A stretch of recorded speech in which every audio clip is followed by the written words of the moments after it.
Welcome to Scott Fox After 9. Today's episode may not go as I thought it would when I went to bed last night. It might go completely sideways because while I do have your listener DMs, my inbox blew up overnight. Scott, did you hear what happened with Donald Trump and the Reagan ad that Ford bought? And what's going to happen now? Trade talks are suspended indefinitely. What are we going to do? Nothing. We're not going to do anything.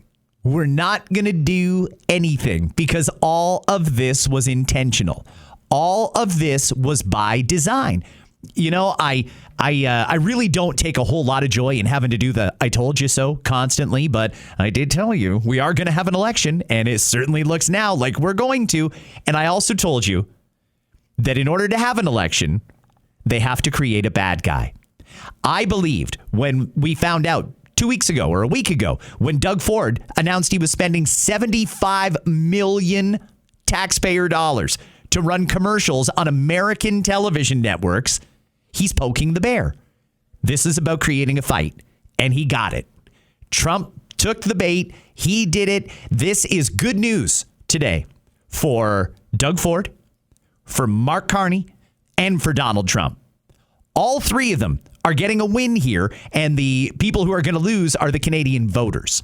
Because what's going to happen here is, you know what? Actually, before I get too far into it, let me bring in the great Anna Almeida. How you doing, Anna? I'm good. I'm taking this all in. I'm interested to hear what you're going to say next. Do you see where I'm coming from here, that this was all intentional?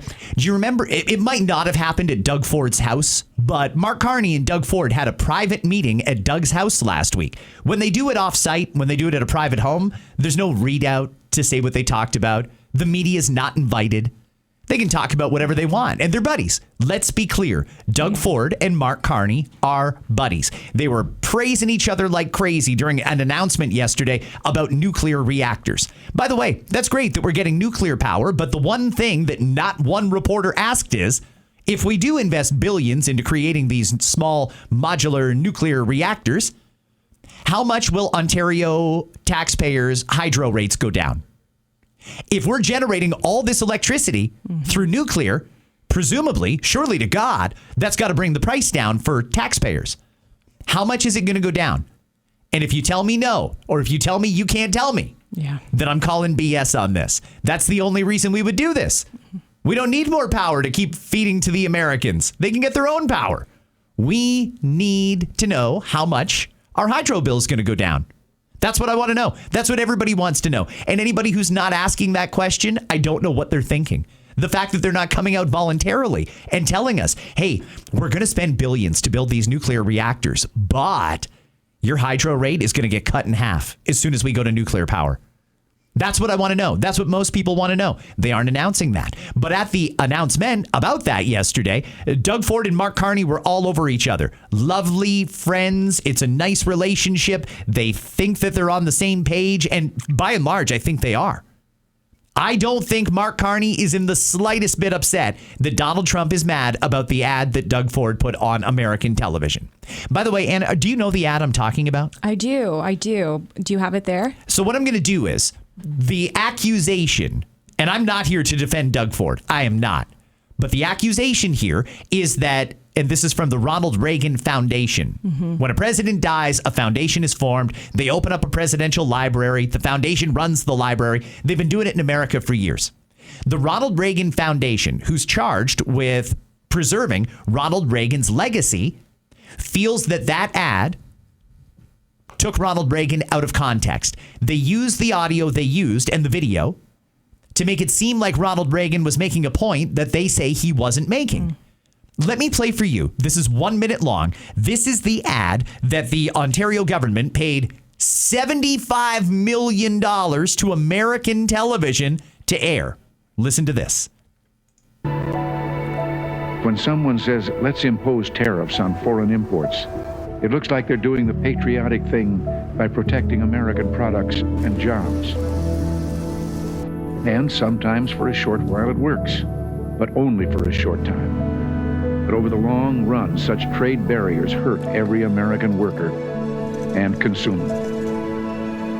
High tariffs inevitably lead to retaliation by foreign countries and the triggering of fierce trade wars. Then the worst happens. markets shrink and collapse, businesses and industries shut down, and millions of people lose their jobs.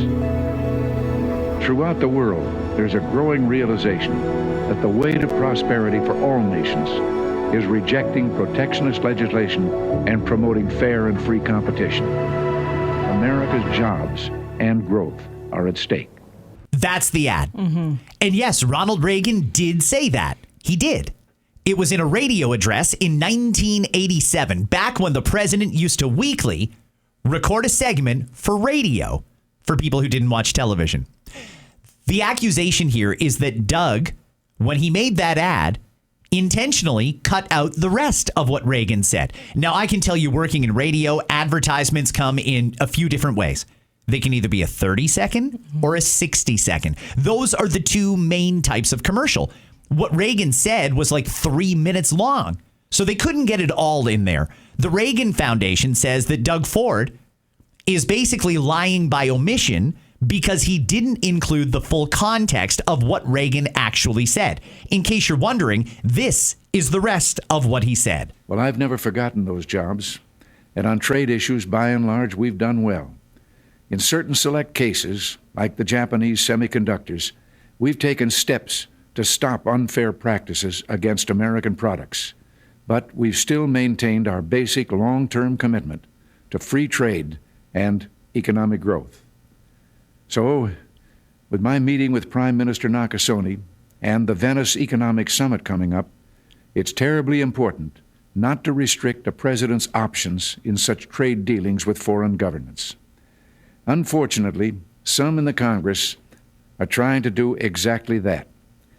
I'll keep you informed on this dangerous legislation because it's just another form of protectionism, and I may need your help to stop it. Remember, America's jobs and growth are at stake. Until next week, thanks for listening, and God bless you. That was actually what he said. So while he did start off talking about the dangers of tariffs, he did say tariffs are necessary sometimes, and it needs to be at the discretion of the president. I don't think that Trump is, well, it's not even Trump, it's the Reagan Foundation. I know people want to make it about Trump, but it wasn't. The Ronald Reagan Foundation, I don't think they're wrong. I also don't think Doug Ford is wrong. The ad was factual in that, yes, Reagan did say those things. But when you look at the overall context, he started saying one thing and then ended a different way. And if you didn't put in the end, you shouldn't have put in the beginning. Yeah. They also are saying that Doug didn't even get permission to use it. And while he doesn't necessarily need permission to use it, that was the president of the United States doing a presidential duty. That's fine. That's in the public realm. It still would have been nice to at least run it by the Reagan Foundation and say, hey, just so you know, we're going to do this. Here's our ad. Could you please give us your feedback? That might have avoided where we're at today. Mm-hmm. Donald Trump is also suggesting that the reason Doug Ford is running those ads in America is to actually try and influence the U.S. Supreme Court. That would be Canada interfering in U.S. politics. And we've been doing that a lot. You know that Chrystia Freeland and Justin Trudeau and all of them, they've been interfering in U.S. politics for years. But this is very blatant to run it on American television. So that's why Trump has said that relations with Canada are over. Well, not really. We say that about them. They don't say that about us. Yeah. But they did say that trade negotiations are suspended indefinitely. It's not permanent. We're still going to get a deal done. This was just a classic case, just like he did with threatening to turn off the hydro and all the other taunting things that Doug has tried to do here. This is just a game. And it's partially a game on our part because we know an election is coming and we know that Mark Carney needs a bad guy. He needs to do in the fall what he did back in the spring. He got everybody so angry at Donald Trump that nobody cared about him. It was all vote for me to protect you from him. Doug did the exact same thing. There's good guys and bad guys. Disney has made billions off of that very concept. Good guys and bad guys. And they're trying to set themselves up as the good guys. Trump is the bad guy. There's some people who feel Trump is a bad guy for a lot of different reasons. In this particular case, we willed this on. We wanted to start a fight, and I have no doubt that Mark Carney is going to high-five the hell out of Doug Ford the next time he sees him and tell him, nice work. Carney is not in the slightest bit upset at Doug Ford right now. Not in the slightest. This is exactly what they wanted, everybody. There's a narrative going on. The media helped shape it, but this is very much a play. Doug wants Donald Trump to be unpopular in Canada. Mark Carney wants Donald Trump to be unpopular in Canada. And the more unpopular they can make him, the more they can make it seem like, oh, he's picking on us. The easier it is to convince people who only watch the CBC and get their news from the mainstream media to vote for him. Do it again. You did it in the spring. Do it again. Vote for me in the upcoming November or December election because I'll protect us from Donald Trump. The speech he did the other night at the University of Ottawa, the one that Carney did, landed with a thud. Even liberal media types can't figure out what the hell the message was. Doug Ford, he needs a win too. There's a lot of scandals swirling around Queen's Park right now. Donald Trump is a distraction. Please, please, God, listen to me, everyone. I'm telling you, this is a distraction. Keep your eye on the prize and keep holding Doug Ford and Mark Carney to account. They cannot get away from all of the things that they're dealing with domestically by just making you angry at Donald Trump again. If you want to be angry at Trump, you go ahead and be angry at Trump, but do not let Mark Carney off the hook. No, he said he would get a deal. Let's get a deal. He's happy that Doug Ford did this. It might even have been his idea. It might have been. Yeah. Hey, you know what? You need to start it up with Donald Trump again. Threaten to shut off the hydro. Even better, Mark. I've got an ad with Ronald Reagan in it. That'll piss him off. That's probably exactly how the conversation went. And Trump took the bait. That guy really is his own worst enemy, by the way. Yeah. Jeez. Oh, and by the way, this is also a nice distraction from Trump because every day that we're talking about stupid stuff, we're not talking about the Epstein files. Yep. Where are they, Donald Trump? Where are the Epstein files? How's that for an intro to the pod today, Anna? Oh, so good. And it really hits home because it makes sense why they had that private meeting at Doug's house. Well, I don't know if that's what they discussed at Doug's house or not. We don't know for sure, but that's part of the problem that we don't know. Exactly. I wouldn't be surprised. Yeah, this is quite the Friday. Listen, let me put a bow on this before we get to the listener DMs. I'm going to put it to you this way. Doug Ford and Mark Carney are on exactly the same team. They may be different political parties, but they've got the same agenda. And their agenda is to undermine and get rid of Pierre Poilievre. Doug Ford wants Poilievre gone because Doug Ford wants Poilievre's job. Mark Carney wants Poilievre gone because Poilievre is very effective at pointing out Mark Carney's shortfalls. Mark Carney wants desperately for Doug Ford to lead the Conservative Party of Canada because they're buddies. You don't think Doug Ford is going to roast Mark Carney in the House of Commons the way Pierre does. They want to get rid of him. This is all a strategy. I have my hand up with a question, please. Go for it. My question, and if this is stupid, I apologize. Why hasn't Doug Ford in the past gone for that job that Poilievre has? Well, you know, it was not a particularly popular job for a while. They had Andrew Scheer do it, and he lost. They had Aaron O'Toole do it, and he lost. I don't think Doug had any interest because I truly do believe he genuinely likes being Premier of Ontario. But I know that he does not like Pierre Poilievre. Okay. So he wants that job now. He's also done. Doug has had 3 majority mandates, and the Queen's Park media, actually all of the media, are trying desperately to pile up the scandals and make it seem like this government can't get anything done because it's scandal gridlock, and they're pointing out, oh, there's investigations on this and that. The media is really trying to undermine Doug Ford. He's going to be under intense pressure soon. Right now, he's at over 50% in the polls. That's because the Liberals don't have a leader and the NDP is the NDP, and they aren't going to convince many people to vote for them because they're way off in left field, so to speak. If the Liberals get a good, competent leader, we've got a competition again. I don't know if Doug is going to get a 4th mandate, and I don't think he's even going to run for one. Somebody new is going to be running the Ontario PC party, likely before Easter. Okay. That's what I'm predicting. Doug Ford will not be doing this job 6 months from now because he does have federal leadership aspirations. He wants to see Pierre get trounced in an election against Mark Carney, so he's going to help Carney win, and then he's going to run for Pierre's job. That's the only way any of this makes any sense. Okay, and what you just said makes complete sense. And there's questions about Doug Ford, Polyev, a bunch of them coming up in the DMs. Okay, let's get to it. All right, so we're going to start with one from Anonymous. They like to stay that way. They write, "Hey, Scott, I work for Kids Ability, and I am one of the few permanent staff who wasn't let go. The layoffs were handled terribly. Contract staff were told to drive to another site, terminated, had to hand in their badges, and weren't even allowed to collect their things. We had to pack their stuff for them." Really? Really? Terrible. Parents only got a generic email, and many have been crying, asking who will help their kids now. I worked with some of these families for over 6 years. We've become like family. Leadership makes over $100,000 a year, while we're underpaid and buy our own toys for the kids. One VP even called us unprofessional for being upset. They won't explain the layoffs, but somehow they spend $47,000 on a gratitude event no one wanted.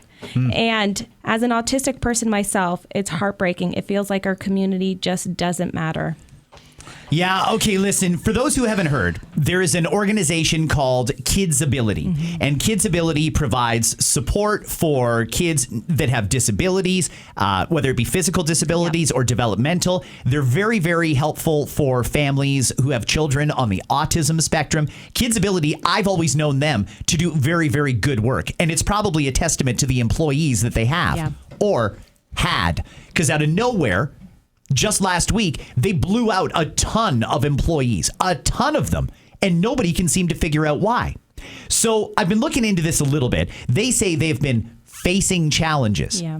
Well, if they're facing challenges, I'm really struggling to find out or to understand why they spent $47,000 on a gratitude event.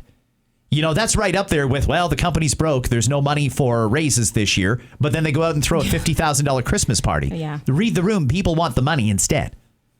And to let all of these people go. And I don't know what we're going to do here because Kids Ability helped a lot of families. And as it goes right now, there are still tens of thousands of families on the wait list for ABA therapy and things like that. Things that truly help kids that are on the autism spectrum.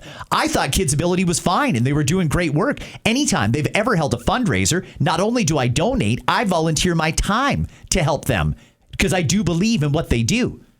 But now I've had a number of people reach out to me to talk about some of the scummy business practices, to talk about how the management there is just, I'm not even going to say some of the words that I've been told, but the people who reached out to me, the people who lost their jobs are frontline. These are people who are working hands-on with these kids that need that therapy. How could Kids Ability possibly be struggling that much when Doug Ford says we're doing everything we're supposed to do to help kids on the spectrum and we're getting them the therapies they need? Well, this doesn't help. That's insanity. How can they let that many people go and do it so coldly? Drive off site. You can't even go back and collect your things. Somebody else will pack them up and send it to you. That's disgusting, to be honest. It's completely disgusting. And again, what are we going to do? Yeah. Like, do they need more money or are they just an incredibly inefficient operation? I ask that all the time because there's companies that are struggling that shouldn't be struggling. And the only place you can look is management. Yeah. It's just poor management. And I have to think that if they're letting frontline staff go and the management is staying, what are the management going to do? Do they do these therapies? No. Or are they just getting out of the business? And to be called unprofessional because they're upset, that's just in poor taste. It's just it's disgusting all the way around. I hope something can be figured out here because the kids are the ones who are going to be losing out for sure. Well, listen, I don't know what we're going to do here. Like, this is truly a big problem because there are families relying on the service that Kids Ability provides. Yeah. And we're just letting all these trained professionals go? And so unsanctimoniously. I mean, just treating them like common trash and throwing them out the door. Where does all the money that Kids Ability makes go? What does that get spent on? Has anybody looked at their books? Because they're a charity and they're also receiving payment from the government. Where's all the money gone if they have to let staff go on something as critical as this? Yeah. It doesn't make any sense to me, but I promise the people who are listening from Kids Ability who lost their jobs, I am so sorry to hear that. I do hope you bounce back. I think that what you do is invaluable for families that need it, and I know that families count on you to do the work that you do. I'm going to stay on this, and I'm going to try to get more answers at a Kids Ability. I'd love to see a balance sheet. How bad is it? Like, how much does it cost to do what you do, and how much revenue did you make last year? Is it not enough government funding? Are you not fundraising enough? Or are you just paying your executives too much? Are you wasting $50,000 on an appreciation event that nobody wants? What happened here? It doesn't make any sense, Anna. Those are all great questions. I'm interested to see what's going to happen next. If anyone from Kids Ability Management wants to come on the pod, yes. I know you're not going to either, but you're welcome. Okay. We have a question from Jennifer. Hey, Scott, catching up on my downloaded podcast, and you're talking about RIDE, R-I-D-E. I got stopped by the OPP going onto a highway in Whitby at lunchtime on Friday before the long weekend. They asked if I had been drinking and also requested that I take off my sunglasses so they could see my eyes. Presumably, they were checking for impairments of drugs.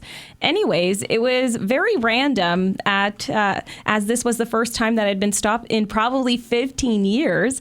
And it's usually done by our local police service, not so much the OPP. OPP would do it, especially if it was coming on to or coming off of or going on to the highway, because that's part of their mandate is to patrol the 400 series highways. That doesn't really surprise me. What surprises me is that they actually did ride. We were supposed to be doing RIDE all day, every day in the places you wouldn't expect to see RIDE. The whole point of it was to create a deterrent so people don't drive under the influence. You could be stopped by RIDE at any time. I haven't seen a RIDE program in ages. Now, she's saying she saw one on the Friday before the long weekend. Yeah. That I assume would be the Thanksgiving weekend. Yeah, that's what I would assume. Good. We shouldn't be upset about that. We should be welcoming more RIDE programs. I would love to see police do more of these because I can't think of many more effective deterrents. When you think about drinking and driving and the reasons that someone might drink after driving, the number one thing that they'll say is they don't think they're going to get caught. If they thought they might get caught, they wouldn't do it because nobody wants to lose their license, get charged criminally, and all of the other things that go with an impaired charge, not the least of which is insane insurance rates for the next 20 years.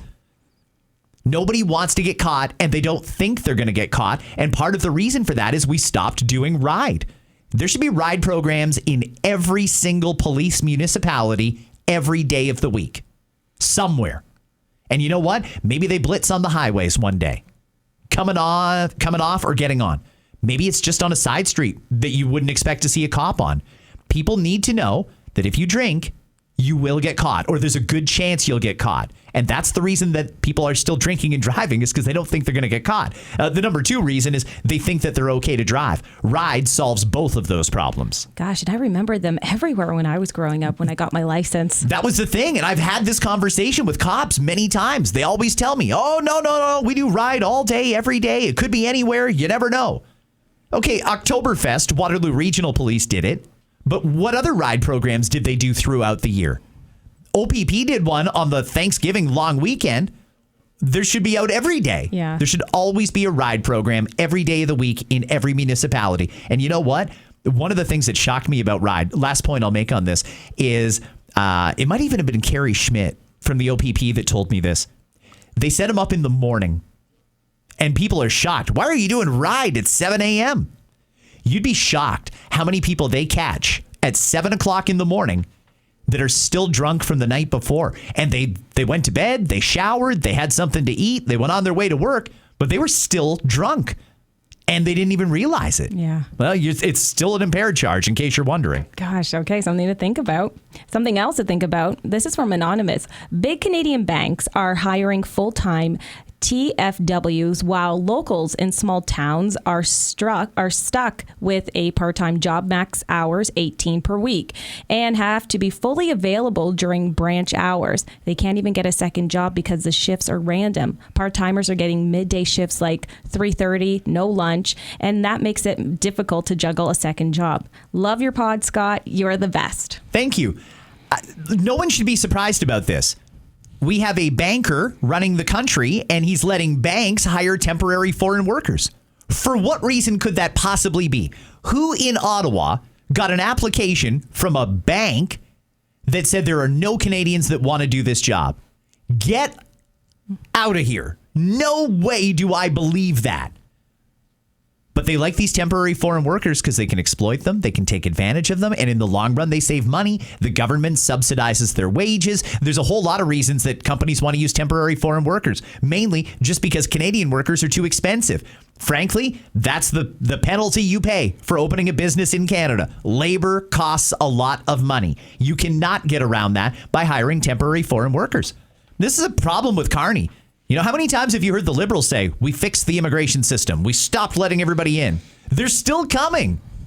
Who in Ottawa approved a bank hiring a temporary foreign worker? Who did that? Who saw an application from, let's say it was, I don't know, TD, and they said, no Canadians want this job, so we need permission to hire a temporary foreign worker. And they approved it. It's complete nonsense. The whole thing is just as corrupt as the day is long, Anna. And I don't understand why our government doesn't put a stop to it unless in some way they're benefiting from it. Yeah, sounds that way. Next up, we have Mike. Hey, Scott, I saw Olivia Chow at Sinclair West Station around 5 p.m. today. So it's probably this week, with a group trying to get people to take photos with her.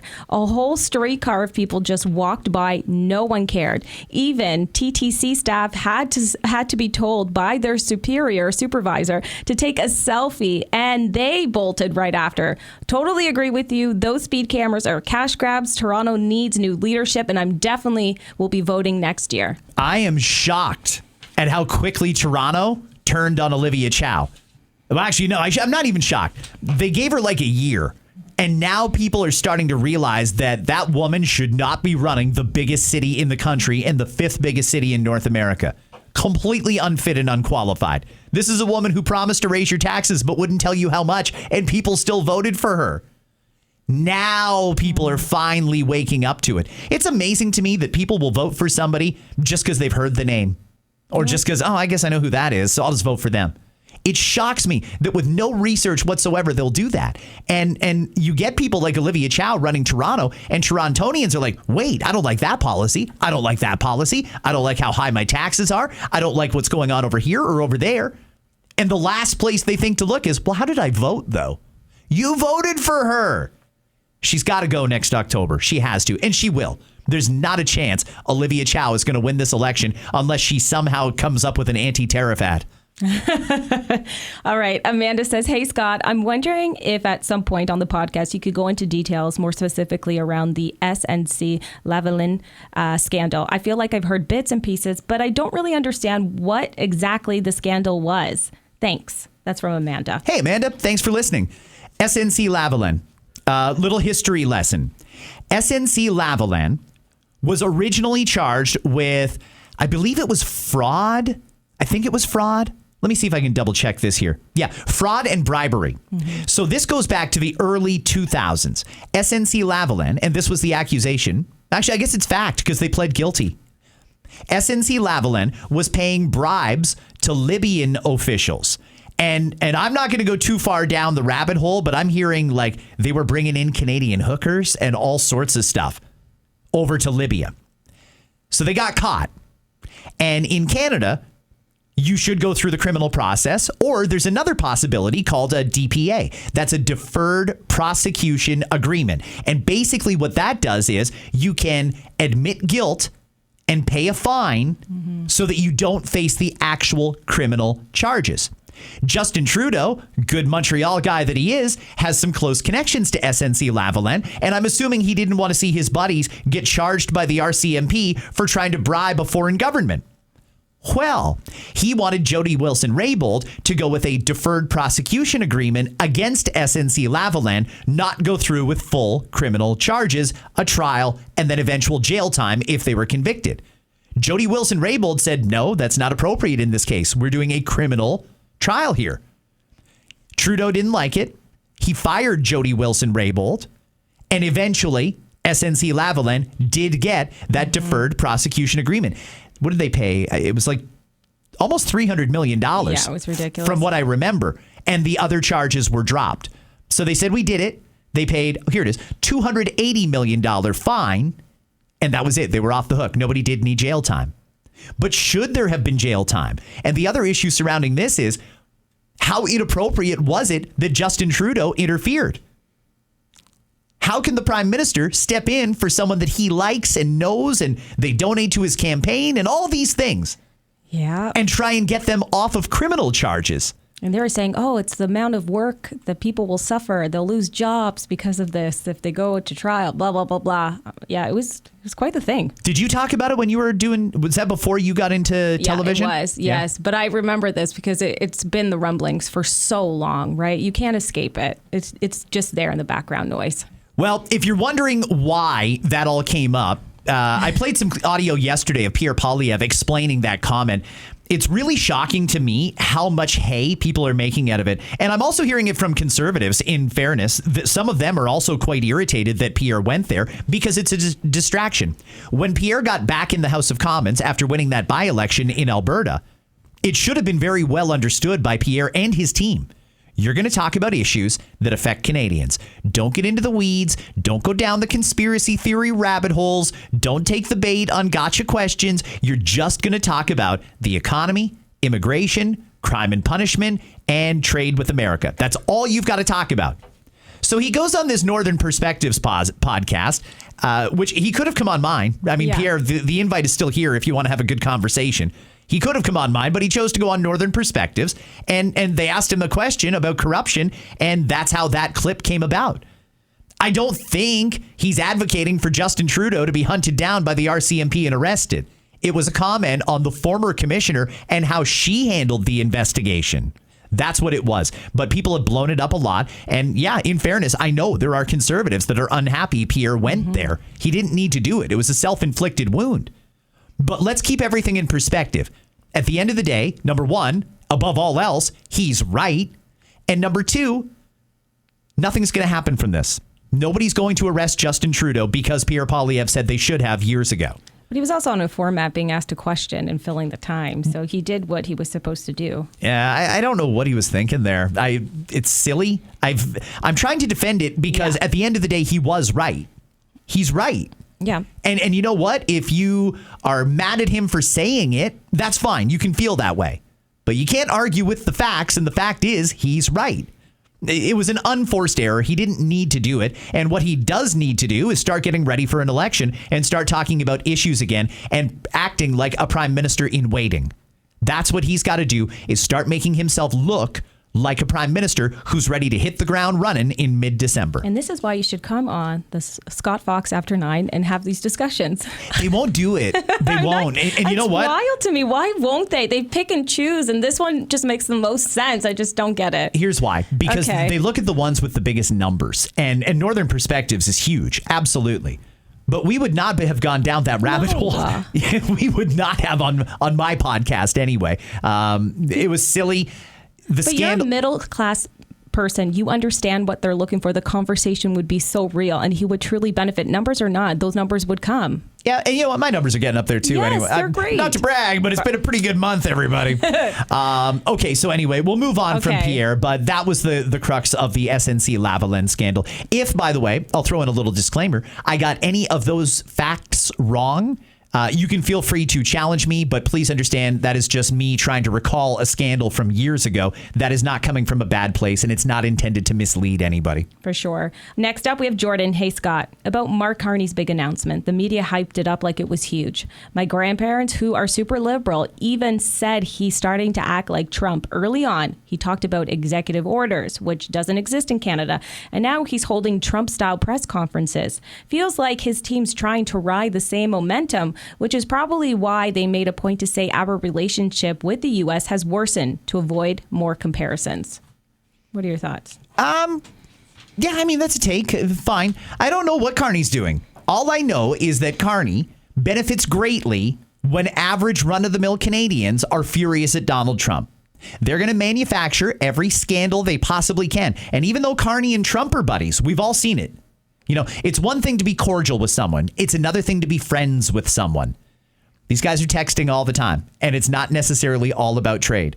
You know, when Trump is making side jokes to Carney and they're slapping each other on the back and joking around, they're friends. If Carney needs to villainize Trump, he'll tell him straight up, just like he did during the election. I'm going to have to go a little hard on you right now. It's nothing personal. It's just I need to do this to get elected. Carney needs to make Trump the bad guy. And the ironic thing is, so many Canadians fall for it and they think, well, I didn't like Donald Trump anyway. So, yeah, I guess if Carney's anti-Trump, then I'm pro-Carney. He's not anti-Trump. Carney and Trump are friends. All of this is just designed to manipulate people. Please don't take the bait. Hate Trump if you want to hate Trump. Hate him. Go for it. Hate the man.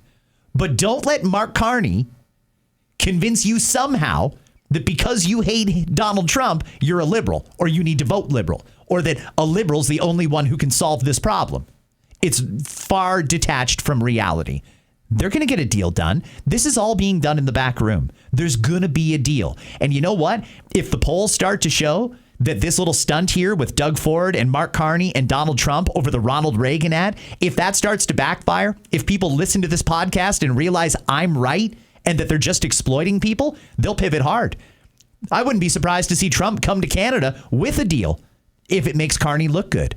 They're friends, everyone, and you need to understand that. Jana says, hey, Scott, listening to your Thursday pod with Carney speaking to students in Ottawa. My theory, the Liberals know Gen X kids are waking up to how badly their future is being screwed. No homes, no good jobs, can't afford families. More young people are going conservative, and Carney knows it. This was free airtime so parents and grandparents would see his speech. He's trying to reach young voters before the next election. Total snake oil salesman, in my opinion. Have a great weekend. That's basically what I said yesterday. I don't know if the networks knew what a nothing burger that speech was, but they gave this guy a half hour of primetime television to go off and do a stump speech. They would never do that for Pierre Poilievre. In fact, I don't even think they would have done that for Mark Carney if they'd known that it was going to be such a useless speech. He's not announcing anything. That was just his campaign speech, and it was a practice.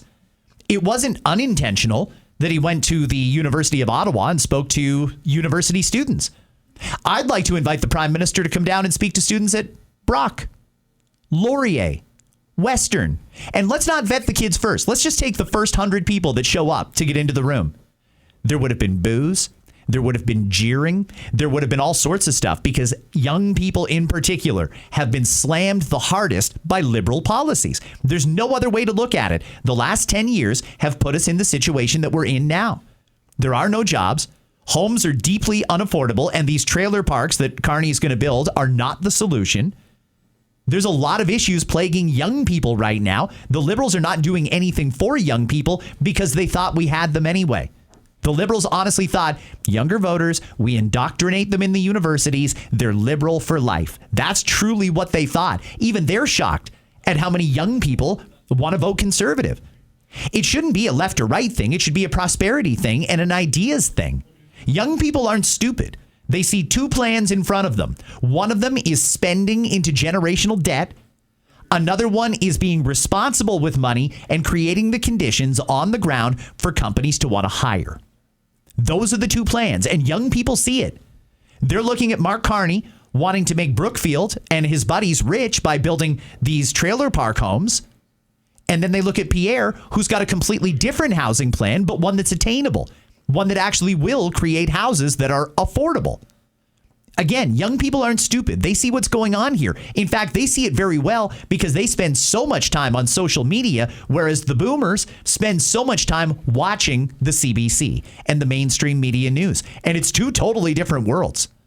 If you watch the mainstream media exclusively, you have a very distorted view of what life is like in Canada right now. The middle class is suffering. Young people are suffering, and they see two options in front of them. Carney, lots of debt, lots of spending, more printing money, more inflation. Or they see Pierre, who's got a reasonable, common sense, attainable plan that actually addresses the young people's concerns.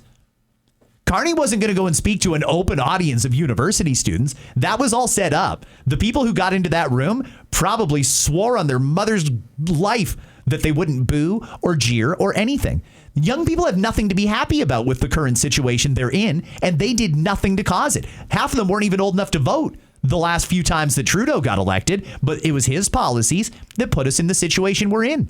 Now, do you trust the arsonist to put out the fire? Probably not. Trusting Carney to fix the problems that he and Trudeau created is crazy. But people will do it because they're getting a distorted view of what life is like if they only get their news from the mainstream media. Everybody should be listening to podcasts. And I don't just mean mine. I mentioned the Northern Perspectives one. That's great. You should be following Mario for the North. You should be following Jasmine Lane. There's a whole ton of them that you should follow, and you get the other side of the story. It makes it much more balanced that way. Okay, another one's more of a statement. It's from Patrick. How you doing, Scott? How you doing, Patrick? I just wanted to drop a line regarding inflation. Just read that early reports today indicate inflation jumped by up to 2.4% in September because of all those damn excuses.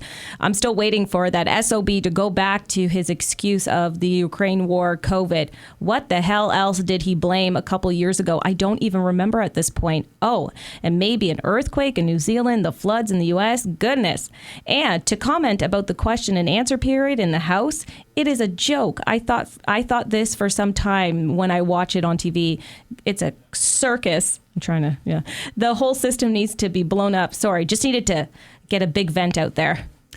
Okay, so just quickly here, he thinks that the House of Commons question period is a joke. Yeah. It is, but it doesn't need to be. We could be having thoughtful debate. We could have the leader of the opposition questioning the prime minister. And if we had reasonable questions and reasonable answers, this would be a very helpful thing for Canadians to determine how they feel about issues. And maybe if they were open to taking each other's ideas, we could make laws a heck of a lot better. Case in point, the justice reforms were announced yesterday by the Justice Minister, Sean Fraser. Some of it is very, very good. Some of it is stuff that we've been wanting for a while. But it doesn't go far enough.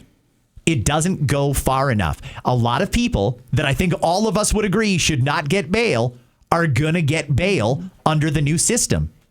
It's an improvement for sure, but it could have been better. And you know how we could have made it better? If they would have sat down with the opposition parties and created a bill that works for everybody. They didn't do it.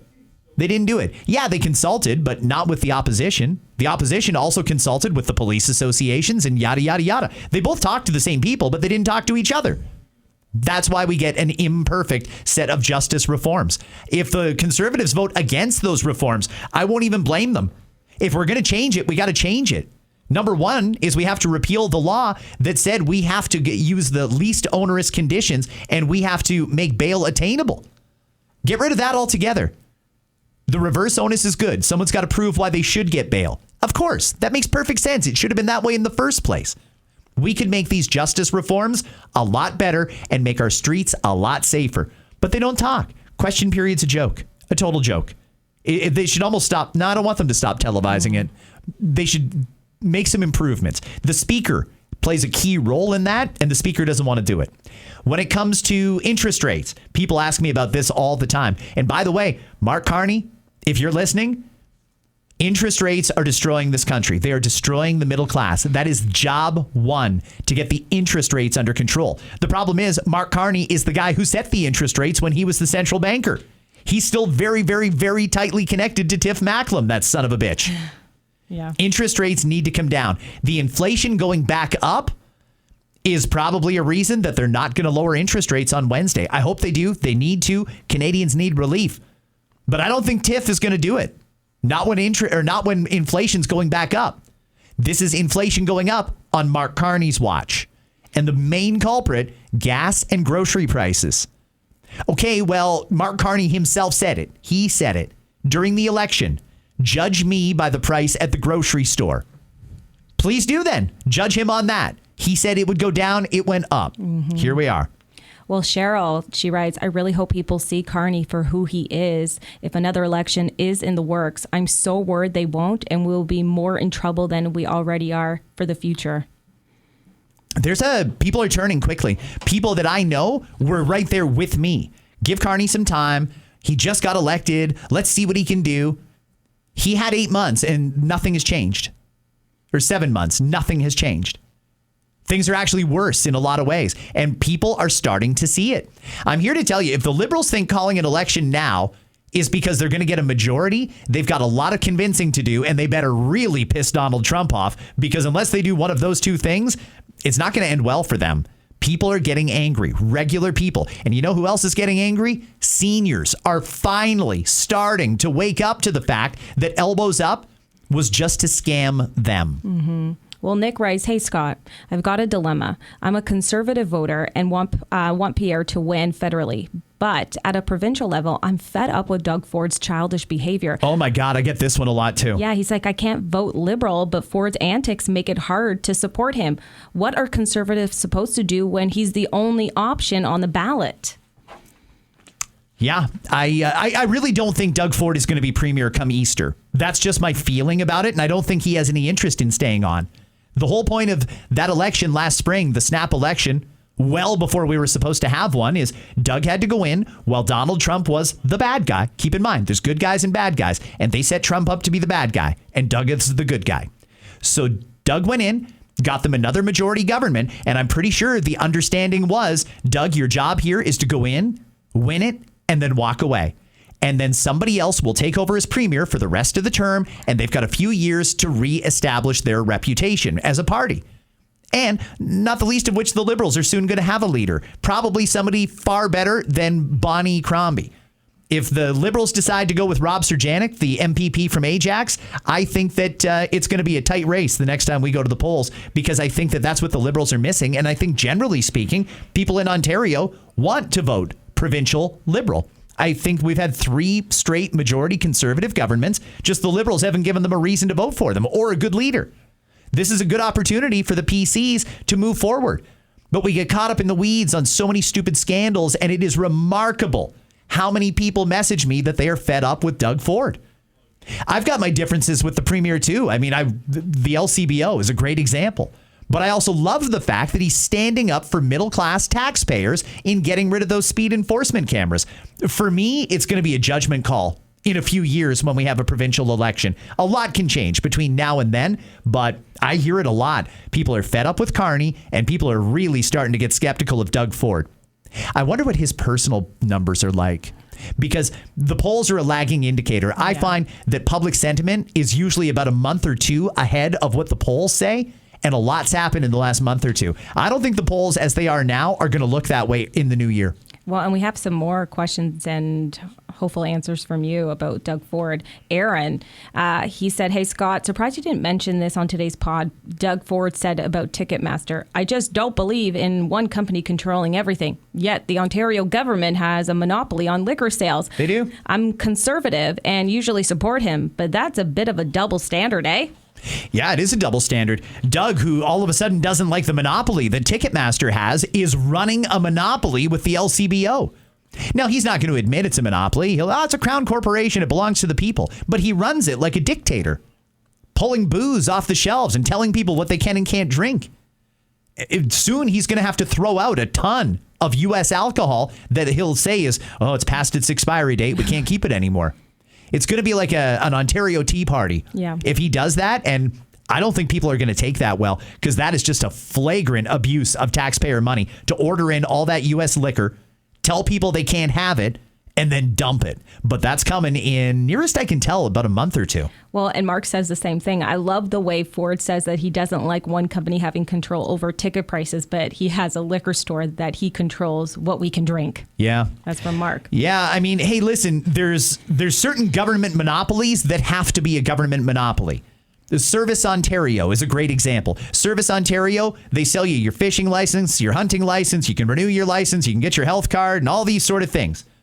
Only the government can offer you a fishing license, a hunting license, a driver's license, etc. That makes sense that they have a monopoly on it. But anybody could offer liquor. The province doesn't want to let it go because right now Doug Ford is acting like an animal, treating this like it's his own personal store, like he's the king of Canada in some way. Put the U.S. booze back on the shelves. And you know what? He's not gonna, because again, he needs people angry at Donald Trump to get Mark Carney elected. And if Mark Carney gets elected again, that's the end of Pierre. Doug Ford steps in to become conservative leader. That's how all this is playing out, everybody. It's all planned. It's all a strategy. You got to believe me here. Okay. Alex says, I don't think the government should regulate ticket resales. They should be a contract between the event organizers and the ticket supplier. Unfortunately, there's only one big player in the supply playground. 100% Ticketmaster gets paid on resale. They provide the platform for legalized scaling because Scalping. Scalping. Of course it is. Scalping, because that's really what it is. Legalized or sanctioned scalping. When I was growing up, I used to go to events at Maple Leaf Gardens and Air Canada Centre and the Sky Dome and places like that. And there was times when I would go down there and I didn't have tickets. But if you didn't have tickets, you could get them. But you had to go into these shady corners and talk to a scalper. I totally agree. And the scalpers always had all these tickets and they could sell them to you at prices like you'd never seen. Sometimes there was a markup. Sometimes you could get them below face value if the game or the concert had already started. Scalpers were how we used to do it when we did it in person. But that was illegal. It was illegal to snap up all those tickets and resell them. And then when we got rid of scalpers, somehow we allowed Ticketmaster to have legalized scalping and StubHub and all these other ones. We created a digital platform for scalping and said that's okay, but if some guy on the street corner wants to sell you tickets, that's illegal. It's a monopoly. Doug is right. It's a monopoly. What are we going to do about it? I did that episode yesterday and I talked a lot about whether or not the government has any role in regulating ticket prices. And I still believe in the free and fair market. I think it's wrong that someone would buy tickets to an event knowing full well they're not going to go to it. They just want to resell those tickets to somebody who really does want to go and exploit that and make a profit. I'd love to think that the free market can regulate itself. You know, if somebody doesn't want to pay $5,000 for Blue Jays tickets, if nobody's willing to do it, then the price comes down to $4,000. And if nobody's willing to pay $4,000, it comes down to $3,000. They're going to keep going lower until they find somebody who's willing to buy it. Well, if people are willing to pay $5,000, I don't blame somebody for wanting to sell it for $5,000. They're seeing that's a rent payment for somebody or whatever. Mm-hmm. You know, I mean, they're taking advantage of people. Yes, it's not right. No, but they need the money. And I guess I can understand it because the government allows it. There's nothing illegal about it. Doug got rid of the law that prevented that. We had a law on the books that said you could only mark it up 50% of the face value. If you have a ticket that cost $100, you weren't allowed to sell it for any more than $150. Maybe that's a reasonable amount. I heard some people say you shouldn't be allowed to resell tickets at all, and that would solve the problem. Yeah, but I mean, I honestly believe that some people genuinely have circumstances come up. Babysitter cancels at the last minute. You had to work, whatever. It would suck to know that you bought tickets to a show and you can't use them and you can't even sell them to get rid of them. It's just wasted money. Mm-hmm. So we've got to find a balance here. I tend to think that the law we had was balanced, but I haven't thought it all the way through. Telling people they can't resell their tickets, I disagree with that. I think it is okay if people make a little bit of money when they sell. But these prices that they're charging are outrageous. But there's also that part of me that does believe in the free market. And if something is worth $5,000, why should you be forced to sell it for $150? There's a lot of different arguments around this. I need a little more convincing, but my thoughts on it are evolving. Thank you. Yeah, and Greg says the same thing. The ticket issue is fascinating. I'm fine with supply and demand, but scalping has been a problem forever. Scalpers and ticket masters make huge profits while regular fans miss out. I support a law capping resale prices at 50% above face value. It's gotten so bad that middle-class fans can't even afford to go anymore. Scalping shouldn't be a full-time job. Yeah, people have been doing it for a long time. I mean, how do you want the criminals to make money? Do you want them out there selling drugs or do you want them out there selling Taylor Swift tickets? It doesn't matter. There's always going to be an underbelly of society that sees an opportunity and seizes it because you can make big money in small transactions. You can make big money in simple transactions, I guess is the better way to say it. Yeah, just somebody on the street. They want to give you $5,000 for that ticket to the World Series? Take it. You know what? If I had tickets to tonight, and I were walking into Rogers Center and somebody said, "Sir, I desperately need to go to this game. I'll give you $5,000 for your ticket." I'd turn right around and get on the GO train and enjoy my $5,000. Who wouldn't? Who wouldn't? Me too. I'd like to think I would be like, oh, no, but $5,000 in debt these days, inflation. Okay, you got yourself a deal. But that's the thing. And you know what else? It shocks me because I know how struggling the middle class is. I know how tight money is.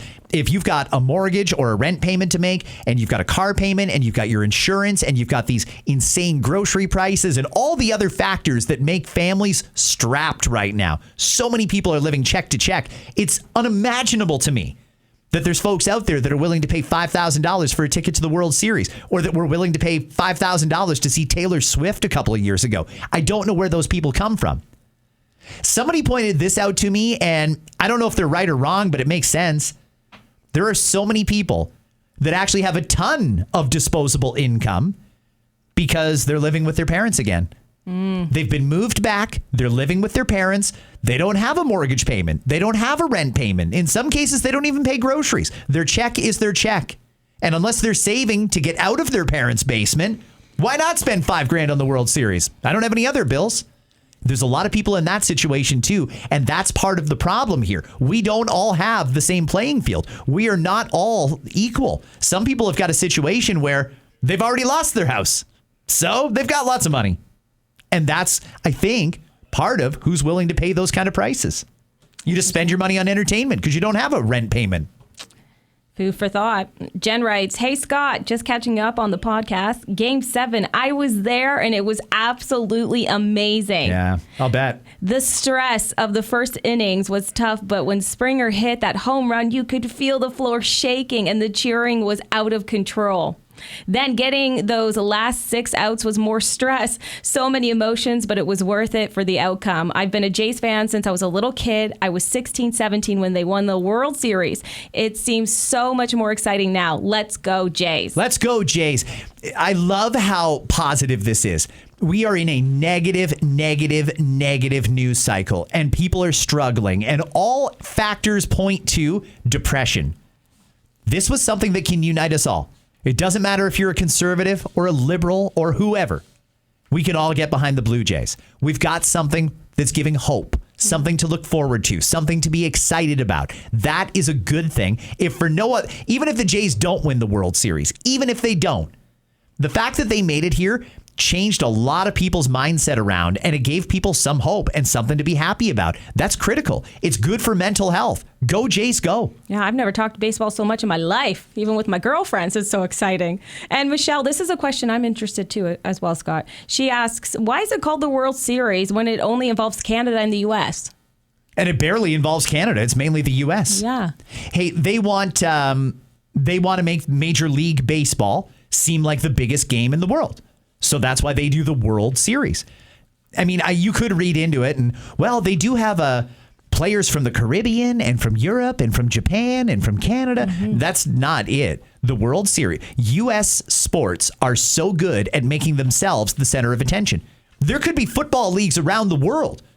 You don't hear about them because the NFL is the big game in town. And when they do the Super Bowl, everybody understands that is the gold standard. That is the main league. Their championship is the World Championship.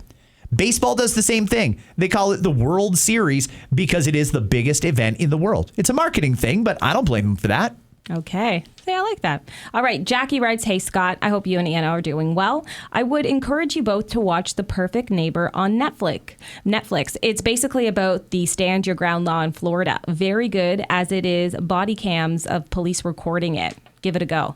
Sounds good. I like good recommendations like that. Thank you. I watched it. Highly recommend. Really? Yeah, it puts into perspective the stand your ground law. It's really good. In what sense? In the sense that it can be taken out of context. Like, you can't just think, oh, I'm in my home, I can shoot somebody free willy, and it's not. There's a lot that goes into it, and they did a really great job laying it out and how the stand your ground law is supposed to be. Are they not doing stand your ground right in Florida? For this particular case, this woman had many run-ins with this particular neighbor. I don't want to give it away. With this particular neighbor, and the police had come out multiple times, and she had become known as really negative, this neighbor in particular, and she had run-ins with the person who lived across the street, their kids. So when that mother went to confront her, the woman said that she was fearing for her life when that woman knocked on the door, and so that's why she shot at her. And when you get more into the details in the camera footage, you understand that was just something she researched and thought she could take a law into her own hands. and shot at a neighbor when in reality there was nothing. She wasn't fearing for her life. It was just anger, out of anger. You have to watch it. I'm not doing it. I don't want to give it all away. It's well done. Police did a great job with it, and it puts things into perspective. I still think we need a stand your ground. Yeah, but does it put it into the right perspective? Are they trying to misrepresent what stand your ground means? They didn't know. They're trying to show how one person could try to misrepresent it, but it should be used in the way that it's being used. It's just she used it the wrong way. And they did a good job with it. Okay. I still think we should have that law here. Just Good. Throwing that out there. Watch it, okay, if you can. The Perfect Neighbor. All right, this we only have a couple more. They're good ones. It's from Matt. He writes, "Hey, Scott, Matt here from Richmond Hill. Me and my boss, man, we listen to your podcast almost every day, and we love the content and how real you are. Any update on the silent date guy or girl? That episode still cracks us up in the work truck. Big fans. Go Jays go. Leafs go. Canada. All of it. If you could also give us a shout out to Josh and Matt in the work truck from Aurelia. That would make our week. Keep doing your thing, brother." What's up, Josh and Matthew? Thank you for listening at work. I appreciate that very much. And the kind words, too. I do try to be real all the time. I am a conservative, but first and foremost, beyond my political stripe, I'm a member of the middle class. And I try and present things from a middle class perspective, and I call them as I see them. Nobody's told me in government that Doug Ford and Mark Carney are working together to try and get Canadians angry at Donald Trump. That's a theory, but that's me being real, calling it as I see it. I might be wrong, but that's how I see it. So that's where I come from on this one. And I totally agree. Go Jays go. Go Leafs go. Go Raptors go. Go, go, go, go, go. Everybody go. All of you. Yes. Go. Go Canada. Was there something else in that? Yeah, well, he and also Jacqueline, because this is the last one. I just want to put that in there. She says, "Hey to us both. Hope you're doing well, Scott. And also wondering any updates on Silent Date Guy." Silent Date Guy. So both of them want to know. People ask me all the time for updates on Silent Date Guy. And here's the reality of it. They're doing very domestic things. That's crazy. Like, I can't believe it. If I thought I could do an engaging episode about their first trip to the grocery store together, or when her car died and he had to go pick her up to take her to get a rental car. Like, these are all very much everyday sort of mundane tasks that it's not a compelling story. However, if I put some of these events together, I can do a good silent date update. So I'm here to tell you next week, I think it'll be Tuesday, maybe Wednesday, I will have a full silent date update for you, and I'm going to catch you up. And since so many people ask, I'm going to get into the weeds. I'm going to talk about the mundane stuff that goes on, because some of it is very run-of-the-mill, new relationship kind of stuff. I can't believe they go grocery shopping together. The girl didn't even want phone calls during the week, and now here they are buying milk. It's wild. Actually, in one case, he had to go do her grocery shopping. She gave him a list and said, "Can you pick some stuff up for me?" And he did. He's such a well-kept man. It was kind of funny, actually. I'll tell you this part of it, and I'll save the rest for the update. She needed, I don't know, like 4 things. She needed like avocados, and she needed a baguette and a few other things. Like, in my head, I'm adding it up, and it probably costs like $15, all that she needed at the grocery store. She gave him a $100 bill and said, "I'll just keep the rest." This woman, I'll date her. So he is not feeling bad about trips to the grocery store when he's making that kind of a profit. No doubt. That pays for the gas and a little something extra for yourself. Thank you for coming in today, Anna. Thanks for having me. Always a pleasure. And can I say, Scott, you are real. You are the same person on and off the air, and it's a great thing to watch. Thank you. How about saying one more thing? Go Jays go! That's exactly what I wanted. Go Jays go. I'll be back here with you Monday with a new episode of Scott Fox After 9.